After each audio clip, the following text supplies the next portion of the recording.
Ian Blackwood Talk Smack podcast. My guest today, she's a musician. She's a tattoo artist, and she's also my sister.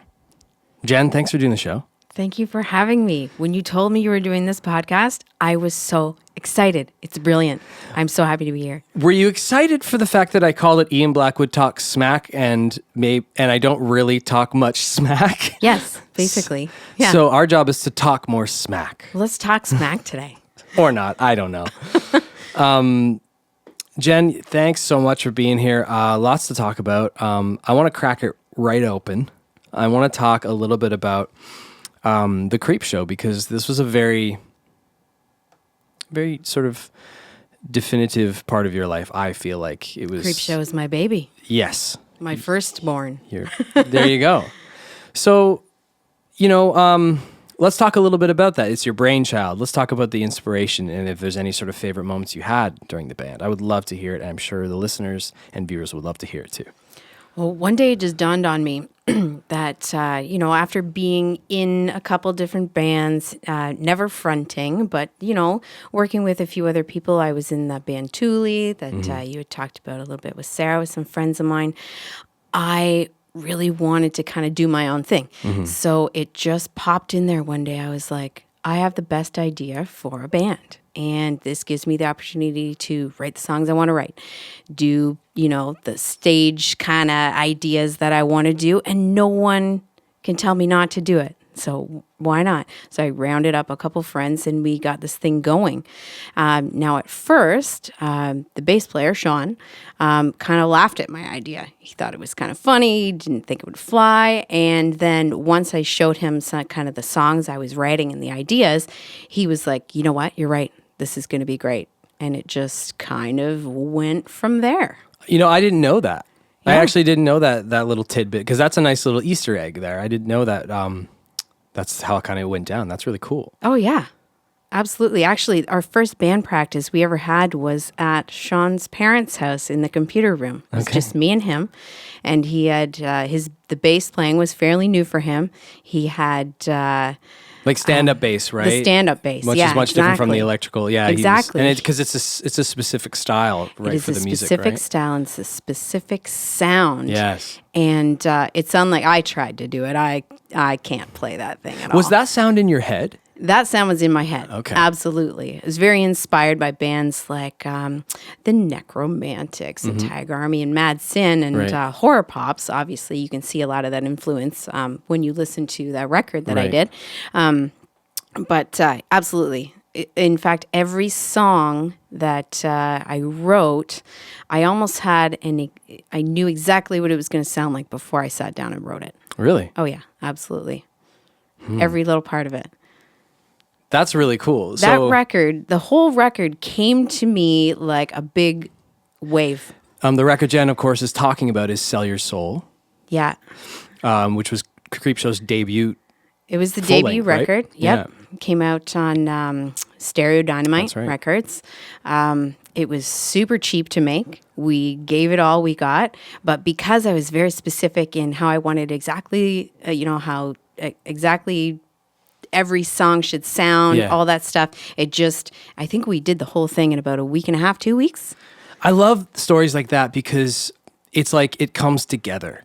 And I mean, I've been on both sides of I've made an album that took years, like literally years. I know, yeah. And then I've made a record that has taken weeks like that. And sometimes there's just so much magic in that. It just, everything just kind of lined up. And it's good that it lined up, because if it didn't line up, it probably would have never happened, because I am an instant satisfaction kind of girl. And anything, the way I had it in my head, it should have taken us 5 days. Right. But so having it take about 2 weeks, I was like, what is wrong with everybody? How come this isn't wrapped up? But I guess that's a good amount of time to do a record in. I think so, yeah. But anyways, got done. And that was my goal for the band when I started it, was get a tangible, release, pressed in my hands, something that I've done, and it even went farther than that. Well, I want to talk a little bit about the video, The Garden, and the song, because that is a standout. I mean, there's, Zombie Zeta Brain, Cherry Hill. There's some really, the whole record is phenomenal listeners, viewers. You guys should check out Sell Your Soul. It's a fun little ride. Yeah, it is, and it is like it's like listening to a horror film, beginning, middle, end kind of thing. It's cool. I love it. Yeah, the whole Like, thing kind of tells a story. yeah, it's great. But the garden for me, I remember, I'll never forget. We were at the Cadillac Lounge. We were just having a couple of drinks one night, and you'd got like a little rough mix, and it was Steve Reisen that was doing the album, Yep. right? Yeah. And you're like, oh, Ian, gotta check out this. This is the one I've been meaning to show you, because I don't think I had even heard the song. You know why? Because it wasn't actually meant to be on the record. Oh. At all. We had we had 9 songs, or 8 or 9 songs, and we were like, we need one more. And I had said, well, I have this one that I've had, kind of roughly written for I wrote it a couple years before I started the band. Right. And they're like, well, let's hear it. And I played it, and You're like, I got this tiny little song in my back pocket. And everyone agreed. They're like, this has to be on the record. So it was actually recorded a lot faster than it's supposed to be, but it ended up being on the record and to be mostly everyone's favorite, I think. Yeah, I mean, I think it is. I think it's definitely the standout tune of that album for sure. And I think of even obviously the era, but it's just such a really cool, down to earth, real, raw song. It is very raw. Yeah. It's written about a friend of mine who was going through some really, really hard times. I won't, get all into it, but it is basically, it's the one song that it has a deeper meaning than the rest. The other ones are kind of fun. They're kind of jokey, and they're about, just hilarious things. But this one is one that goes right to the middle of my heart. I think it goes to the middle of lots of people's hearts, to be Oh, honest. I'm glad. Because now that you saying that, it makes so much sense as to why it's such a standout tune, I think. It's such a standout song on the album because of all those things you're just saying, and it's such a wonderful song. And the video was so cool. And I guess it was Davin Black that shot the video. Is that? Yeah, it was, and it was down at Playdead in Toronto. Stu was Playdead Mansion there at the time. I guess they moved since where you guys shot, but yeah, and it was a really cool. I mean, man, you had a chance to. Obviously, you'd made your decision to take some time away from the band. So before you decided to fully leave, you had asked Sarah if she wanted to come in for a little while. I mean, eventually Sarah ended up taking over, but it was really cool that in the video you were able to incorporate her and do it in a really tasteful, nice, sweet way of bringing her in and introducing her to the sort of the public. Yeah, it just sort of set itself up to have this like transitional opportunity. It was very smart. It was smart. Yeah, it was very smart. That was. Yep, my first daughter was 4 months old at the time we shot that video, so she was kind of in the back, hanging out with her dad, and we shot that video, and yeah, it was a super fun day. That's such a but cool. It was sort of bittersweet too at the time because I knew this was the last sort of thing that I'd be doing with them. You know what I mean? So it was like. It was sort of, we had the video Zombies Ate Her Brain before, but to me still it was like a debut video, but it was also a farewell as well for me. So. Which, I mean, I will say it is fitting in the fact that that's the song that hit you, that was deepest probably to you and deepest to record and to, to publish. Absolutely. And then here you are saying, you know what, let's give it all and make a video for it, and then this will be my adios. That was the farewell for me. Well, that's great. So, I mean, the Creepshow was known especially for your style, your look, your electricity as a front woman.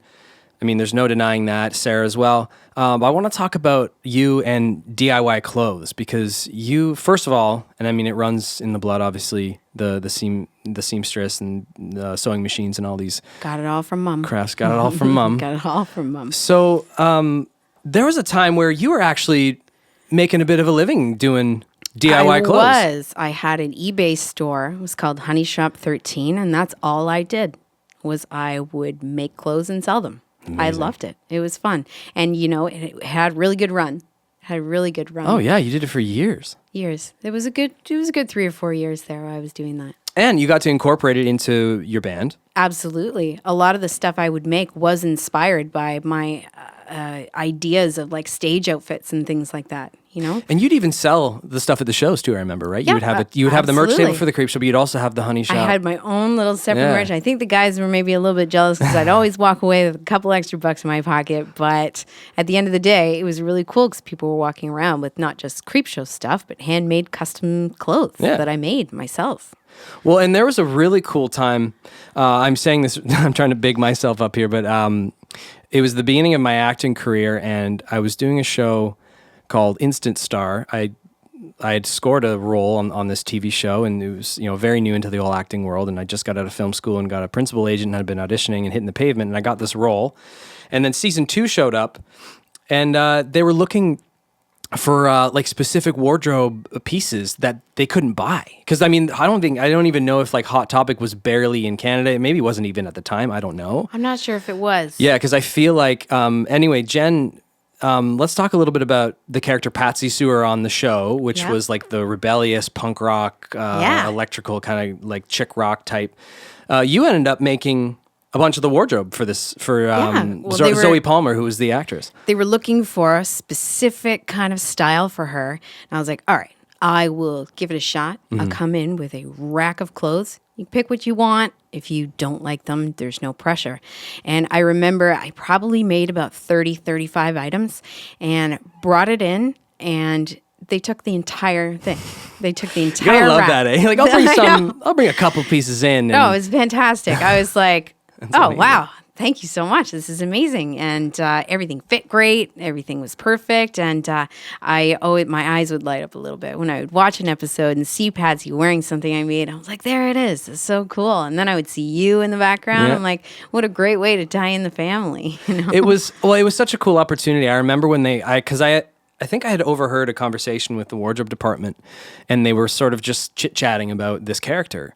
And I don't know if I had mentioned, or they had even somehow somewhere got a photo of like you or a live shot or something happened. And all I remember is this conversation started where I just said, I could help you out with some of those pieces that you're trying to find. Like my sister's an incredible designer. And then it was just so cool that like, they didn't just buy a couple pieces; they bought a whole bunch. They bought the entire rack. That's so awesome. The entire rack. That's great. And it was. I loved the show. I mean, obviously, it was a highlight. One of the highlights of my acting career, in the fact that I got to be a musician on a TV show, basically based on like the character Jude Harrison wins this like like a kind of a Canadian Idol type, and then It was awesome. Yeah. I remember when you told me that you were going to be doing this thing. I was like, I had the proud big sister feelings for you. I was like, this is fantastic, and then to include me in it, I was like, oh, this is great. I feel like that's kind of in our blood too, that we always try to like help each other out. Yeah, sure. pat each other on the back. Oh yeah.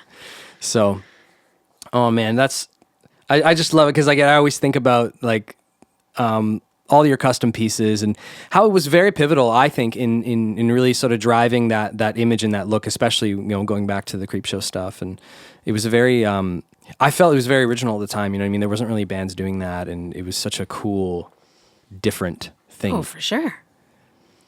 Yeah, there wasn't actually too many bands in our area that were especially in Canada, fronted really, by right? a female. Yeah, also, sure, yeah. Which was really cool. I remember the first show I ever played with the Creep Show was at the Burlington YMCA. I had my hair up really high. I was wearing this crazy stuff. We had smoke machines going, candles, skulls, the whole thing. And these girls kind of looked at me in the bathroom like, who are you and what is going on with your head? And I remember saying to them, I'm playing in 2 minutes. Get out there because you don't want to miss it. And after that show, I didn't know what to expect. I didn't know what the reaction was going to be. This is our very first show ever. And almost every girl that was in that place came up to me and was just like, wow, this is amazing. And I saw them all at the next show and the next show and the next show, like in Burlington or surrounding area. It was amazing. The army of fans that like, and loyal fans. Yes. Sarah and I have talked about the psychobilly types fan base and how it can be very loyal, quite loyal. And absolutely. it was cool to watch it develop because I was watching this virus kind of spread, and then every show was bigger. There was bigger hair, more colors, more people. Like it was so cool. I was like watching Rocky Horror Picture Show multiply every time I'd see it. And Every show I would play, I would look out into the sea of people and think, wow, you know what? This is great because this is a crowd of the best dressed. Everyone's got their hair done. And I've never seen so many people have a good time.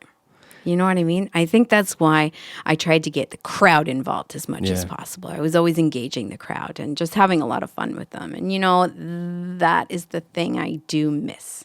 I was just about to ask you. Yeah. I was just about to say, is there something... It's the on stage, it's the miss? presence, it's the involvement with the crowd. Those are the things that I do miss. It's been a while. But that makes sense. I mean... But I had a good last run of shows. Oh, you sure did, yeah. Absolutely. I think it was like around October 2012 or 13, not sure. And those were great. Everyone came out. You were there. You had every show. Sarah was there. It was fun. Sarah and I were reminiscing a bit about the Thule days, and like we've always done a pretty damn good job at supporting each other. And I think, especially being, which is interesting because I don't know how many, like what the percentage of siblings do that. I don't know if it's somewhat rare the way we support each other. Yeah, I know, like I think everyone should be like that. Totally. If they can. Yeah, if they can. I wouldn't trade you guys for the world. You're amazing.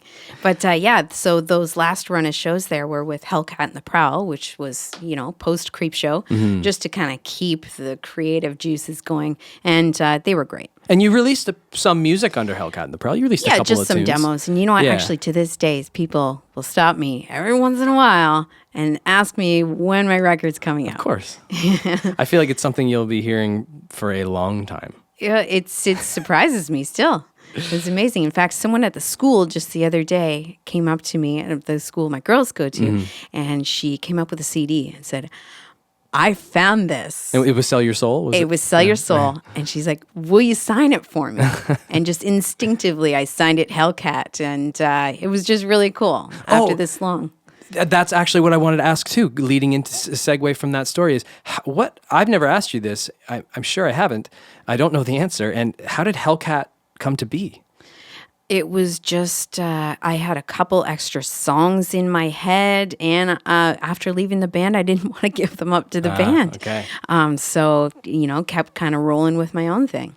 Nice. Yeah, and then there was like Betty Bones, and Now I Found Good You, songs, and a couple other ones, but that was as far as it went.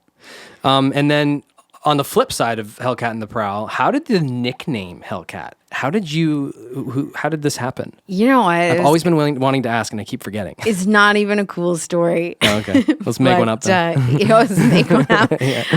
You know what? Sean and I think we were just hanging out one day, and there's something to do with Hellcat Records, and I love a lot of bands on that, Hellcat and Lookout Records. And I don't know, we were just joking around, and we sort of came up with these nicknames for each other. So it was Hellcat for me, Sick Boy for him. Sick Boy being, that's a train spotting. Is that not a train spotting reference? Just like, yeah, basically. Maybe. I don't know. I don't even know. I don't even remember. But that's what it was. Nice. May have been Social Distortion song to Sean. Oh, yeah, I don't know. Yeah, sure. It was I don't know. It came from that. I wish I had a better story for you. No, it's but okay. they stuck, and it stuck, and Did they ever? Yeah. Every once in a while, it just comes out of the woodwork for me. You know what I mean? Hey, there's Hellcat. Yeah, stuck like glue. Nice.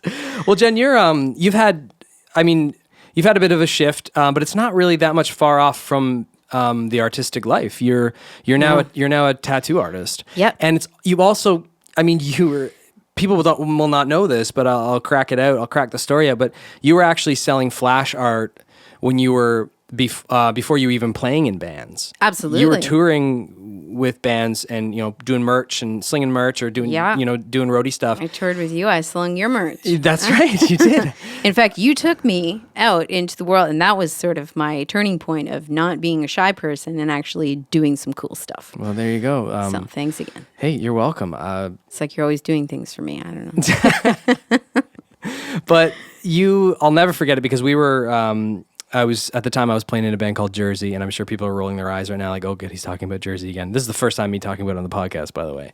But it was a cool time. It was a very cool time. Jen had come out with us, and it was so funny because when you're on tour, if you're lucky enough for a half decent sized band to take you on tour, you make a little bit of a guarantee a night, but you also get what's called a per diem sometimes, and it could be $5, $10, $15, $20 a day or whatever to do whatever you want with it.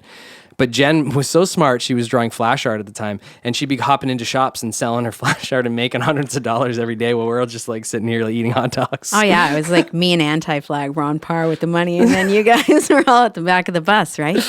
Oh man. That was fun though. That was one of those tours, and not just because it was the first one. It was loaded with amazing bands, and I look back, I still talk to all these people all the time. Some lifelong friends. Absolutely. I made lifelong friends out of it. And just turning point in our lives, Well, and then now I was the one who took pictures. Well, and everyone's so happy that I did. That's true. Yeah. You were recording it because back then nobody had cell phones the way the cell phones are now. They were just like weird phones that you could barely text camera, on. crazy girl. And you have all the photo albums, which is awesome. And every once in a while, someone will be like, hey, do you have some shots from way back then? I'm like, oh, yeah, buddy, incoming. Well, fast forwarding from drawing flash art in the back of a van, selling it to tattoo shops, and then now actually being a tattoo artist. Always wanted to tattoo. Yeah, first, right? The day I got my first tattoo, I was like, wow, this is so cool. Okay, wait, this is your job? You draw on people for a living? I knew you were going to do this. It was just a matter of time. It was just a matter of time. And I figured if there was one of the two I should do first, it should be music, and I can fall back onto tattooing. I was very lucky to have a good friend of mine, Mel, sort of take me on as an apprentice, because at the time I had a little girl. Not a lot of tattooers would be as understanding. She was a single mom with a young daughter herself who understood. So we worked it out, and I'm so thankful still to this day. Mel, you're amazing. I just sort of went with it, and it's been great. Oh. And art and music has sort of been one of those like tipping scales that sort of always collide. Yeah. Absolutely. I still feel like there's almost an element of the type of music I like and that kind of style that goes into my artwork as well, which I love it. Do you find, is there any, like when you're doing because you'll have to do like you'll draw up a piece, you'll get some inspo and get some ideas from a client or whatever. Is there ever any sort of musical electricity that goes into your drawings or anything like that? Like, sometimes you need to be in the mood to draw certain things. So, I mean, what's the best way to get into a certain mood? Something. Put on some music, right? Yeah, absolutely. Do you ever think of the good old days on stage if you're drawing something like relevant to maybe like I don't know, pick anything like a cherry or something. Do you ever think of like the old Creep Show days, or is there anything that ever kind of hits you back, like anything reminiscent when you're doing any types of drawings or anything like that, or is it all just probably when I'm drawing weird stuff? Yeah. I guess I don't know, but I have an amazing group of clients who are so incredibly supportive, and for the most part, let me kind of roll with their ideas. They'll bring me an idea and they just say, draw it your way. Yeah. I want your art on me. And to be at this point in my tattooing career is like, it's humbling. Yeah. It's good. It's really nice to be here. Well, it's really nice too, because very thankful. She's responsible. I'm holding up my arm right now for the listeners only, but video viewers can see. Jen is responsible for lots of. It's like my first and my more recent. She took care of doing the sleeve on my right arm. She's eventually going to do the sleeve on my left arm once I get around. I remember you calling me and you're like, "Okay, it's time. So what do you think of these old?" I'm like, "Go ahead, lighten them up, laser them. We'll do something cool on top." And then you were debating about doing half your arm. I'm like, just do it all, man. Let's just do it all. And super fun. Super, super fun.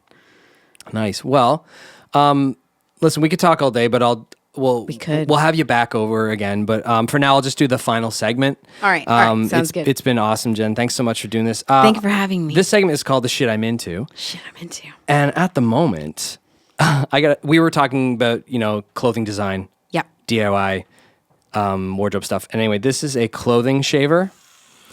And I think it's the coolest That's fucking what it thing. looks like. Oh, yeah. If you get bally, like cotton clothing or whatever, whatever, you run this thing on it and it shaves it, and your clothes look brand new. Anyway, people should check it out. You can probably check it out like Amazon. Sweater shaver. Sweater shaver. Is that Yeah, it? it gets- I didn't know anything about it yeah. until like a month ago. But No, it gets rid of all the pilling from the wear and tear, so your clothes look new again. Genius. It's fantastic. Right now, what I'm into, just really into slow cooking right now. Oh, yeah. Yeah, with my friend Mandy.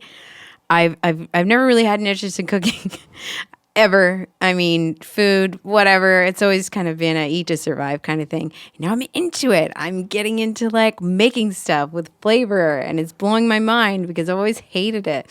And slow cooking, I know it sounds so lame. It's such an at-home thing to do. But you it know? doesn't. More people I talk to talking Yeah. about cooking, and they're getting stoked about cooking, and I think that's.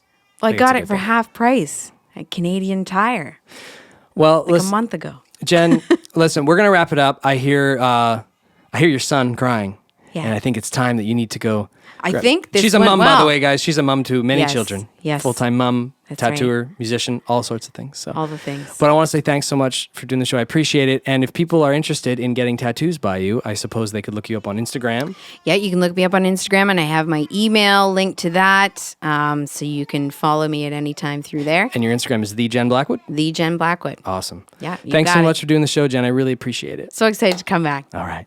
We'll do it again soon. Awesome.